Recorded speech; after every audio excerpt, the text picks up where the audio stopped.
Hola, Vengadores, bienvenidos a la venganza de los electroalces Pop. La venganza de los electroalces Pop. La versión final de Spider-Man No Way Home nos sorprendió a todos. Fue increíble la manera en que los multiversos colapsaron, pero hasta donde sabemos fue una película con grandes planes y súper ambiciosos. Muchas cosas no se llegaron a concretar y no las vimos en el corte final, pero ahora es que por fin se está revelando y estamos descubriendo muchos secretos. Y por eso en este video te traemos lo que eliminaron de Spider-Man No Way Home y más noticias de Spider-Man. El producir una película es un proceso bastante complejo. Desde que se escribe el guión hasta que se estrena la película, suceden tantas, pero tantas cosas y se tienen que adaptar tantas otras cosas que por ello es normal que muchas escenas se eliminen del corte final, así como que muchas otras ni siquiera se lleguen a filmar y solo se queden en planes. Ahora para Spider-Man No Way Home tuvimos un proceso mucho más complejo, porque filmarlo a lo largo de una pandemia, con suspensión de filmación y un retraso en su estreno programado, por supuesto que sabemos que cosas se tuvieron que modificar, y no todas fueron directamente ocasionadas por la producción de esta cinta. Por ejemplo, si recordamos, se supone que en el calendario de Marvel previo a la pandemia íbamos a tener un estreno de Doctor Strange y el multiverso de la locura. Esta película iba a suceder antes, por lo que entendemos que algunas cosas iban a resultar spoilers si se hacían de un modo diferente. Uno de estos grandes cambios fue la participación de América Chávez. Esta joven heroína que tiene el poder de saltar entre dimensiones será una de las sorpresas que nos traerá el multiverso de la locura de Doctor Strange. Y para Spider-Man era un personaje que iba a ayudar a que las otras versiones de Peter Parker ingresaran al universo cinematográfico de Marvel, o por lo menos que se encontraran con Peter y sus amigos. Esto se supo que iba a ser así gracias al arte conceptual. Ahora con el cambio de calendario aún no conocemos la historia de América Chávez, por lo tanto habría sido muy raro que ayudara a Peter Parker. Por ello se eliminó por completo su participación y se agregó a esta nueva versión de Ned con habilidades de hechicero de las artes místicas. Solucionó este problema menor para hacer que la reunión de los Spider-Man sí sucediera. Quizá nos quedamos con la duda de por qué Doctor Octopus saltó de una dimensión a otra, siendo igual de joven que la última vez que lo vimos en la pantalla, y por el contrario, tanto al Peter de Tobey Maguire como al de Andrew Garfield sí les afectó el paso del tiempo.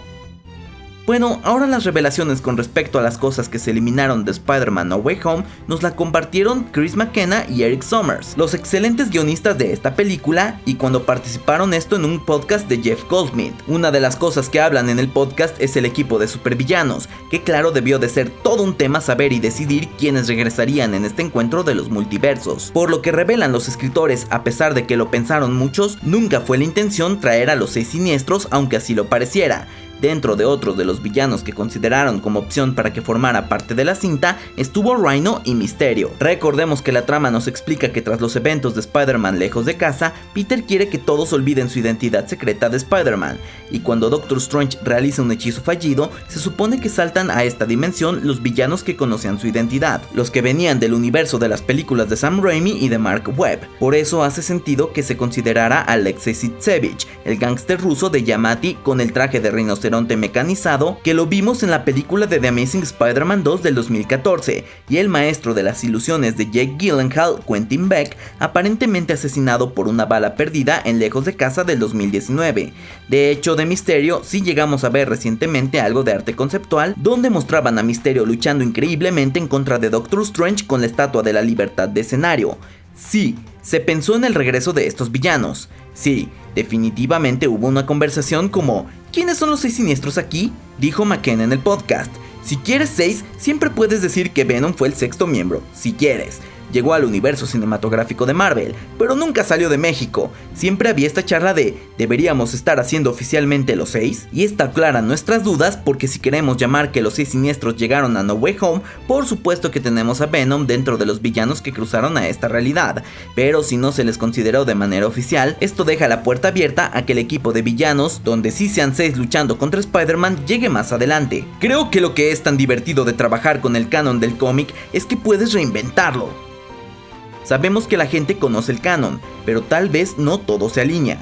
¿Era Venom el 6º o había alguien más? McKenna dijo: ¿quiénes eran algunas de estas formas en el cielo que están llegando? Definitivamente nos dejaron bastante a la interpretación de quiénes son estas figuras en el cielo, las cuales se podían ver en el clímax de la película cuando Doctor Strange hacía todo todos sus esfuerzos en poder contener las realidades. Seguramente cuando podamos verla en streaming será posible analizar este momento con más detalle. Por otro lado, otro de los personajes que apareció en Spider-Man No Way Home y que se llevó la ovación del público fue por supuesto Charlie Cox, con su regreso a interpretar al personaje de Matt Murdock. Después de una exitosa carrera de 3 años al frente de la serie de Daredevil de Netflix, finalmente hizo su primera aparición en la película del MCU. Realmente fue una de las revelaciones que trataron de negarlo todo, aunque tiempo previo al estreno de la película, el propio Kevin Feige había confirmado que Charlie Cox volvería al universo cinematográfico de Marvel, solo que no hacía mención de cuándo. Para esta película había demasiadas revelaciones y cameos que quizá tomaron mucho más protagónico, y para algunos sentimos que tal vez la idea original fuera mostrarlo más tiempo en la pantalla, mucho más que el breve momento que nos dieron. Los escritores Eric Sommers y Chris McKenna también hablaron de esto, de cómo incorporar tantos elementos en la trama no fue una tarea fácil, sobre todo porque la prioridad era de ver cómo los héroes y villanos se podrían incorporar a esta tercera aventura del trepamuros. Sommers confirmó que había otras escenas con Daredevil de Charlie Cox que se consideraron para la película. Este fue el desafío con esta película al traer a todos estos personajes. Nos encantan ellos y queríamos verlos hacer todo tipo de cosas, pero la pregunta es, ¿para qué hay espacio en la cinta? Podría ser que cualquiera de estos personajes que trajimos simplemente hicieran una película completamente diferente por sí solos, así como en alguna combinación diferente, pero tenemos que, en última instancia, servir a la historia de nuestro Peter Parker y nuestro Spider-Man. La verdad es que debió de ser una tarea difícil poder decidir estas cosas. Ver de vuelta a todos estos personajes seguramente fue tentador para ver algunas interacciones que el tiempo reducido en la pantalla no se los permitía, y ese parece que fue el caso con Matt Murdock, que como solo era una presentación dentro del MCU, no aportaba tanto a la trama ni al protagonista, por lo que en el corte final lo vimos poco tiempo. De hecho, mucho se habló por parte de otros insiders de cómo se pensaba que Matt Murdock iba a participar en más escenas, así como en más momentos en la primera parte de la película. En todas estas partes donde se iba a desarrollar un poco más la detención de Peter Parker, la cual pudimos ver en los trailers y el proceso de ponerlo en libertad. Al final solo nos dieron una reunión entre Matt Murdock y Happy Hogan con la tía May y Peter Parker. Fue breve, pero entendemos que solo querían hacernos saber que Daredevil había llegado a este universo. Y no sabemos ustedes, pero a nosotros nos hubiera encantado ver, aunque sea alguna broma, sobre que Happy y Matt Murdock ya se conocían desde antes. Después de todo, Jon Favreau fue el mismísimo Foggy Nelson en la película de Daredevil donde participó Ben Affleck. Un toque de comedia ahí nos hubiera gustado mucho. Sommers y McKenna no revelaron exactamente qué otras ideas se les ocurrieron, pero las posibilidades eran casi infinitas, ya que Spidey y Daredevil están tan conectados en los cómics, y esta nueva trama en la vida criminal de Nueva York parece que se está explorando mucho más dentro del MCU. La dinámica entre ambos parece que se va a dar de forma muy natural en el futuro. De hecho, por como ha sucedido en los cómics, nosotros no podemos dejar de pensar que en un futuro, para la siguiente aventura de Spider-Man, sería muy fácil para alguien como Matt Murdock poder descubrir la identidad de Peter Parker sin necesidad de que éste se lo revele. Tener un aliado sería de gran ayuda para el personaje y Daredevil podría ser esta figura.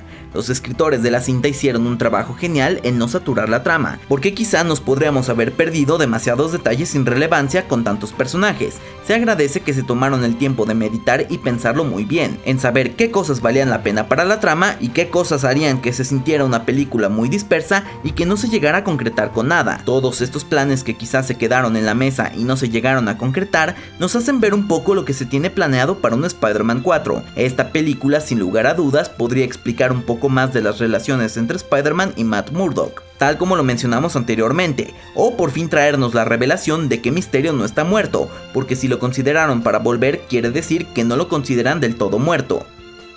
Un poco de estos planes de lo que veremos en un Spider-Man 4 nos llega gracias a Vincent D'Onofrio, quien volvió a interpretar su papel de Kingpin, el que era el principal antagonista de la serie de Hawkeye y también de la serie de Netflix de Daredevil. En su entrevista más reciente, el actor que interpreta al Kingpin insinuó una vez más que quiere su oportunidad para enfrentarse contra Spider-Man en alguna película en la pantalla grande. Fue en su aparición en el programa de Sarah O'Connell donde se le preguntó con qué personaje le gustaría interactuar en el futuro. D'Onofrio mencionó a Spider-Man, junto con Daredevil y el Punisher. Y es que todo tiene muchas conexiones con varios de estos personajes. Todos ellos, quiero decir, es obvio que Punisher, Daredevil y Spider-Man son aquellos a los que mi personaje está vinculado en los cómics, pero hay mucho espacio para otros, Solo puedo esperar a que todo esto suceda, pero quiero decir, Spider-Man definitivamente. Creo que sería muy divertido. Hay mucho potencial con todo lo que se viene dentro del MCU y los futuros planes de Spider-Man 4, pero es genial saber que el Kingpin podrá participar en muchos proyectos. Un encuentro contra Spider-Man sería épico, y si el actor lo está mencionando, quizá es porque por lo menos en estos inicios algo de ello se ha discutido dentro de las oficinas de Marvel, y de no ser así, estas entrevistas disparan las peticiones de los fans, y ya hemos visto con el regreso de Charlie Cox que algunas veces tienen éxito y los estudios nos escuchan. Aunque bueno, de igual manera, si te interesa conocer 7 cosas que debemos de ver en Spider-Man 4, así como toda su siguiente trilogía, te lo dejaremos aquí en las pantallas finales. Y como siempre, acabas de ver La venganza de los electroalces pop, lo que te hace a ti un vengador. So say we all.